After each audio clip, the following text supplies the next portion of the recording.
The script was incredible. I thought it was just original and exciting and meaningful. It had a really serious theme.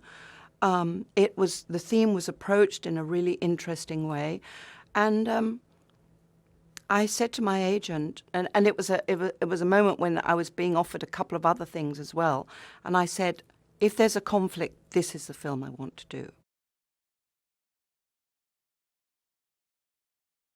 Susan Danford represents one of those radicalized, in this case a British person, someone British born and bred, but who's become completely and utterly radicalized and has given themselves over to their cause, 1,000%, and is in the process of causing havoc and death and destruction wherever she goes. So she has become a very important target for the British military, in fact, for the international community.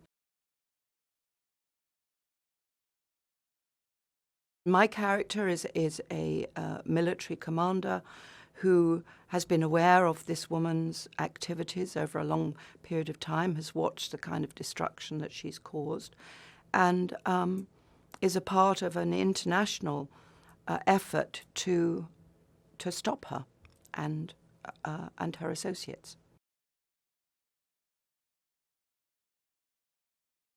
The overall theme of the story is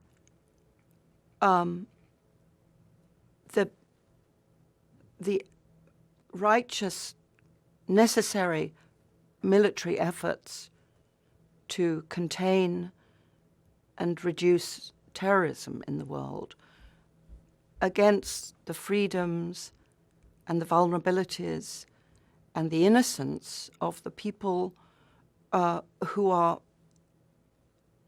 living in that area. So the little girl is a manifestation, is a if you like, a sort of perfect symbol of that.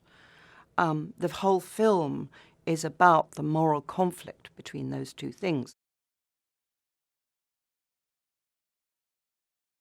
The audience is allowed to see it from everybody's point of view. And so often in film, you're only allowed one gaze, you're only allowed one point of view. So in movies, the so-called collateral damage of, security guards, I'm always horrified by the way security guards are slaughtered in movies. Somehow they're not thought of as being human beings with families or parents, or no, they can just be, randomly killed. This film doesn't do that. My relationship with his character is that I'm his boss, and I tell him when to fire and when not to, and he and his co-pilot are very, very conflicted, and they're the ones who have to push the button and kill people. The colonel that I play knows that there's this terrible balance of allowing these people to leave the compound and go off and detonate their suicide bombs in a shopping mall, and kill hundreds of people, children included, or deal with the damage, the death that this operation is going to cause.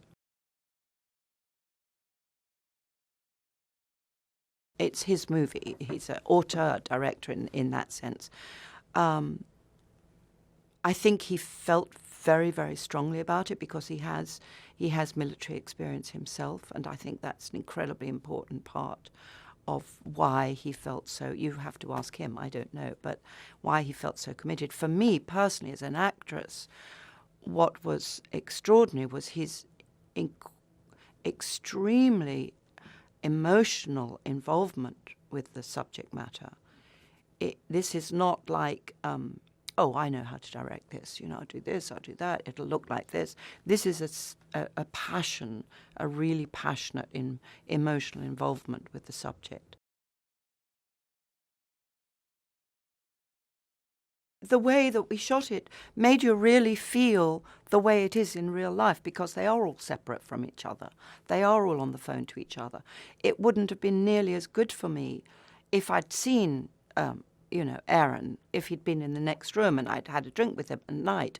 No, the whole point was that these people are in their completely separate worlds. They have to deal with each other digitally, through technology.